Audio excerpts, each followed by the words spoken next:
What if I told you that the most physically demanding military force in the ancient world trained without protein shakes, without heart rate monitors, without cushioned running shoes, without synthetic compression gear, and without a single modern recovery protocol, and yet produced soldiers who could march for days through terrain that would shut down most trained athletes today?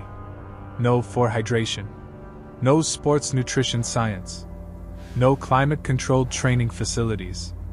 No GPS tracking their mileage. And still, some excavations suggest these men covered distances and sustained combat loads that modern military historians find difficult to explain without looking much closer at how Egypt actually built its soldiers. Not just trained them, but built them, from the ground up, starting years before anyone handed them a weapon. That's the question this video is really asking.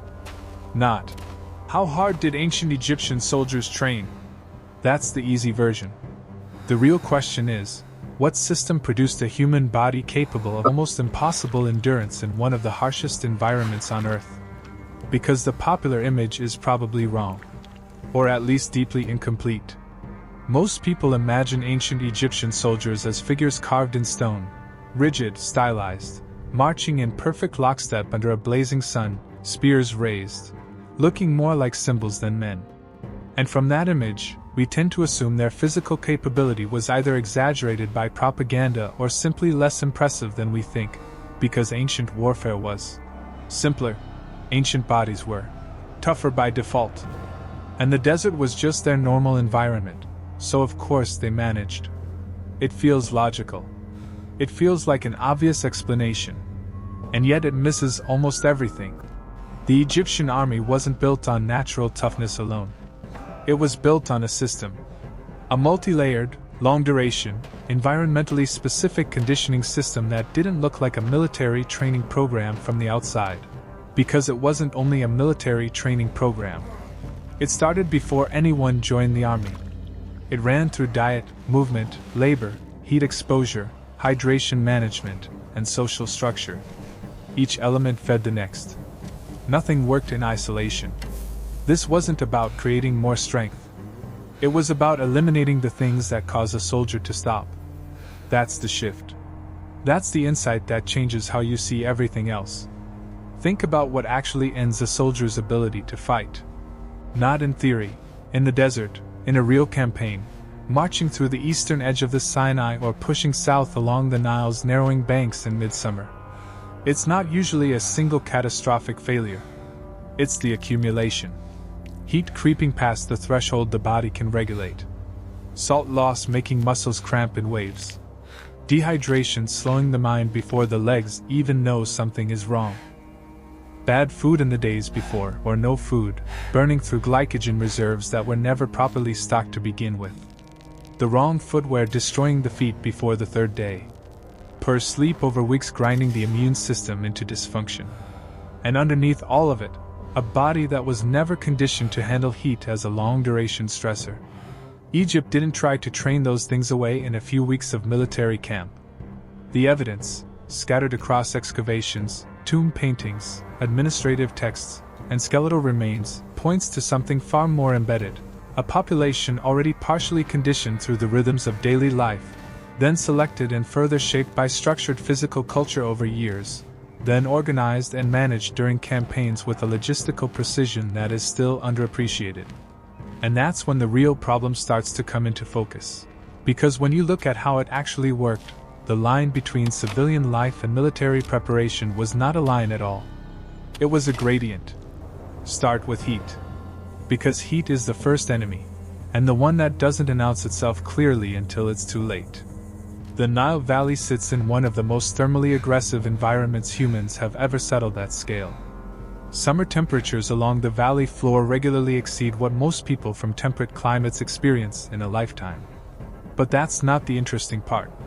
The interesting part is the quality of the heat, intense solar radiation, low humidity in many periods, a ground that stores and radiates warmth long after sunset, wind that moves warm air rather than cooling air, and almost no natural shade outside of the narrow riverbank ecosystem. The body under those conditions doesn't just get hot. It gets hot in a specific way that is punishing to the unacclimatized and merely uncomfortable to someone who has spent years adapting. Heat acclimatization is a physiological process. It is not metaphorical toughness. It involves real, measurable changes: increased plasma volume, earlier onset of sweating, reduced salt concentration in sweat, improved cardiovascular stability during exertion in the heat. It takes weeks to begin and months to consolidate. And it doesn't last indefinitely without maintenance. The Egyptian laboring population, the vast majority of the people who would eventually become soldiers, or whose sons would, lived in full heat exposure, doing physical work outdoors, year-round, for their entire lives. Not occasionally. Not during training cycles. Constantly. Their bodies were not fighting acclimatization. They were already there. Their cardiovascular systems had adapted to operate in thermal conditions that would incapacitate an unacclimatized person within hours. This is not a small advantage. In modern military contexts, heat casualties are one of the leading causes of exercise-related illness during training. The Egyptian system eliminated that vulnerability not through training interventions but through the structure of daily life itself. The soldier who came from a farming background in the Mid-Nile Valley arrived at military service already months or years ahead of where any training camp could take him. But here's the part nobody expects: the diet. When people imagine ancient Egyptian soldiers eating, they tend to picture something sparse and miserable. Rough bread, maybe some vegetables, nothing like what a modern athlete would consider adequate fuel. And it's true that the diet was grain-heavy, lacked certain things modern nutritionists would prescribe, and was vulnerable to disruption during campaigns. But the grain-heavy part is not the weakness. It is the mechanism. The Egyptian military ration, as some administrative records and archaeological evidence from garrison sites suggest, was structured around bread and beer as its twin pillars. Both were fermented to varying degrees. Both provided caloric density in forms the digestive system could process quickly.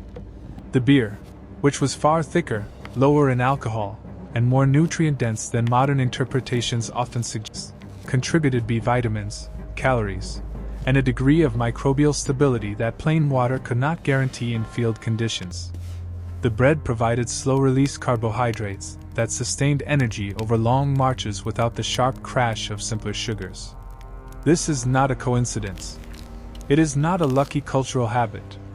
Some researchers argue that the stability of Egyptian military performance over long campaigns was partially a function of caloric management, not abundance, but consistency.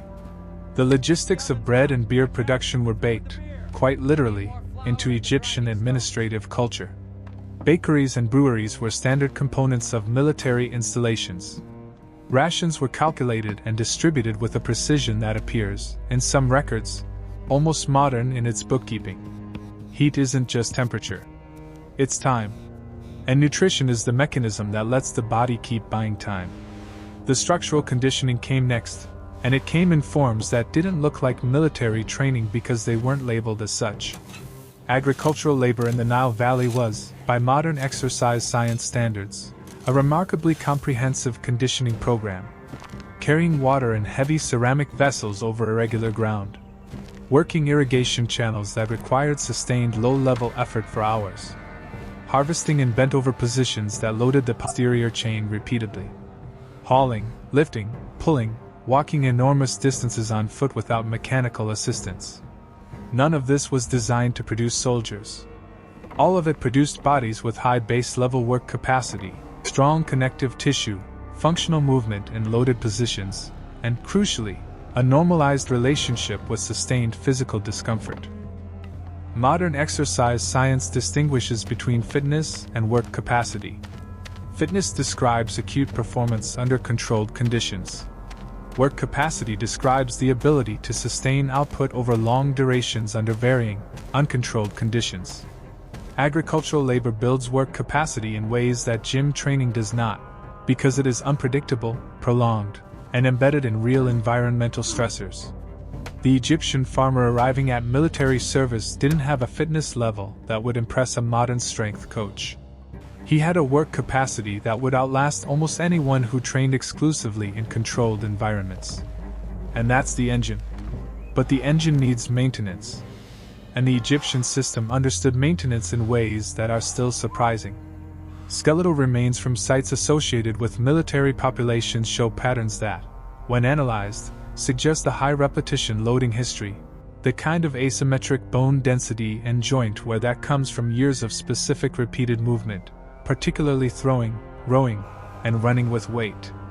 This isn't dramatic. It doesn't tell a story of superhuman athletes. But it tells a story of consistent, specific physical preparation beginning in what, for many recruits, was adolescence or even earlier.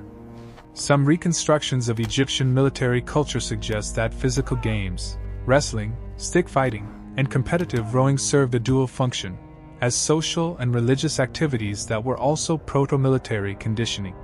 Not because anyone designed them to be, but because the skills and physical capacities they developed mapped almost precisely onto what a soldier needed.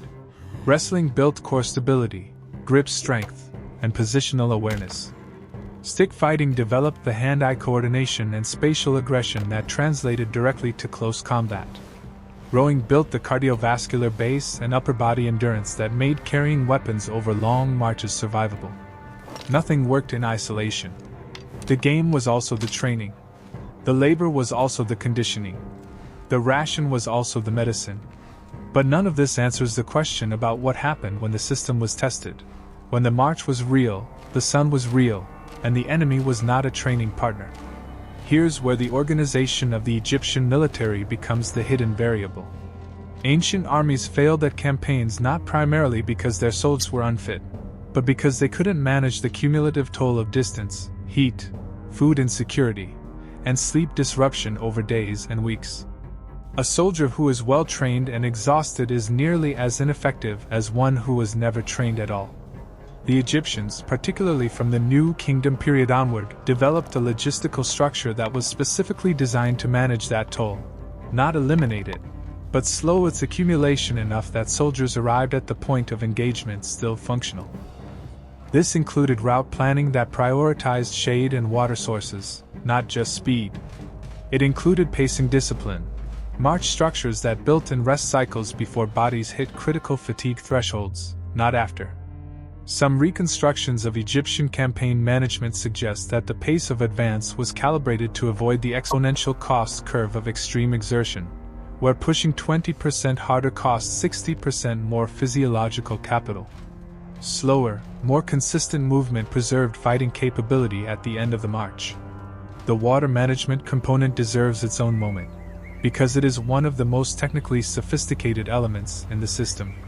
The Nile was the spine of Egypt, but campaigns moved away from it. Water in the desert is not just a comfort, it is a clock. The body can sustain meaningful physical output for a predictable number of hours without water before the cascade begins. First cognitive degradation, then physical coordination, then acute performance collapse. Egyptian campaign logistics, as some archaeological evidence from desert route sites suggests, included water caching, pre-positioned supply stations, and sophisticated knowledge of desert hydrology, identifying places where water could be found or where it had historically been accessible. This wasn't intuition. It was accumulated operational knowledge passed through generations of military administration, refined through repeated campaigns in the same corridors: the Sinai, the Nubian corridor, the Levantine coast. The routes were not improvised. They were engineered over time, tested against the hardest possible conditions, and then institutionalized. The soldier didn't just train. He was deployed into a managed system designed to keep him functional. And that's when the real picture becomes undeniable. The Egyptian soldier who never got tired wasn't superhuman. He wasn't built differently at a genetic level. He was the product of a layered, integrated system that started with the environment he grew up in, ran through the work his body did before he ever held a weapon, was sustained by a nutritional logic that prioritized consistency over abundance, organized by a logistics structure that paced effort against available resources, and maintained through a physical culture that built the right capacities through activities that weren't labeled as military preparation. He was the output of a system that understood one thing most armies in history have failed to fully grasp: you don't build endurance by demanding endurance. You build endurance by eliminating the inefficiencies that cause the body to spend energy it doesn't need to spend. Every unnecessary heat load, every poorly managed ration, every march that pushed past the threshold instead of stopping just before it, every sip of water withheld too long, every poorly fitted piece of equipment that created friction, imbalance, or wasted mechanical energy. The Egyptian system, at its best, was an exercise in reduction, in taking away the things that caused the body to fail, rather than trying to force the body to succeed in spite of them. That's the inversion. What you assumed was primitive military culture was actually a precise system of loss management. The hammer hits hardest here. Endurance is not the ability to suffer more. Endurance is the ability to waste less. When you look at the modern world's most energy-efficient buildings, the ones designed for extreme heat, the principle is identical. Don't generate more cooling, eliminate more heat gain. The ancient Egyptian military operated on the same logic applied to biology. Don't generate more stamina. Eliminate stamina drain. This matters now. Not as a curiosity. Not as a footnote in military history. In an era of climate-driven conflict, where military planners are actively grappling with how to operate in extreme heat environments that are expanding across the globe, the Egyptian model offers something more than historical interest. It offers a framework. A systems-level way of thinking about human performance in the heat that modern institutions are, in some ways, only beginning to rediscover. Passive architecture manages heat without mechanical systems. Passive human conditioning manages performance without pharmaceutical intervention. The principles are identical. The desert already knew. The Egyptian soldier could not get tired, not because he was made of something different from you, but because the system that built him made sure that by the time he needed to perform, he had less to overcome. This is not myth. This is not legend. This is engineering applied to the human body, in a desert, 3,000 years ago, working quietly inside a civilization that left us its walls but not always its manuals. What else did they know that we've forgotten how to see? If this kind of deep, systems-level look at how ancient Egypt actually worked is something you want more of, subscribe and stay close. Because the next video goes somewhere even more unexpected.